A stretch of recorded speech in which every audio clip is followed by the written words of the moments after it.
মোদীকে তারেক রহমানের চিঠি, সম্পর্ক জোরদারের বার্তা। পবিত্র ঈদ উপলক্ষে প্রধানমন্ত্রী তারেক রহমান ভারতের প্রধানমন্ত্রী নরেন্দ্র মোদীর শুভেচ্ছা জানিয়ে চিঠি লিখেছেন।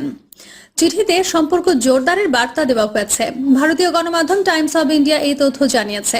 গত শুক্রবার দেওয়া এই চিঠিতে তারেক রহমান ঈদ উপলক্ষে দুই দেশের মধ্যে দীর্ঘস্থায়ী বন্ধুত্বের বন্ধন এবং জনগণের মধ্যে সম্পর্ককে আরও শক্তিশালী করবে বলে আশা প্রকাশ করেছেন। প্রধানমন্ত্রী চিঠিতে বলেন, ঈদ উল ফিতর একটি অত্যন্ত প্রিয় উৎসব। এই উৎসব মানুষকে সহানুভূতি, সংহতি ও সম্প্রীতির মতো চিরন্তন মূল্যবোধের কথা মনে করিয়ে দেয়। তিনি আরো বলেন, এই উৎসব ভাগাভাগি ও উদারতার মাধ্যমে বিভিন্ন সম্প্রদায়কে একত্রিত করে।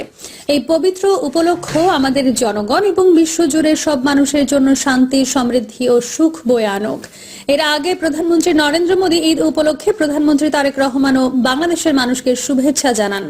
এরপরেই এই চিঠি পাঠানো হয়। প্রতিবেদনে বলা হয়েছে, এর আগে প্রধানমন্ত্রী তারেক রহমান আরও একটি চিঠিতে বলেছেন, পুরনো সমস্যাগুলো পেছনে ফেলে বাংলাদেশ ভারত সম্পর্ক এগিয়ে নেওয়া সম্ভব।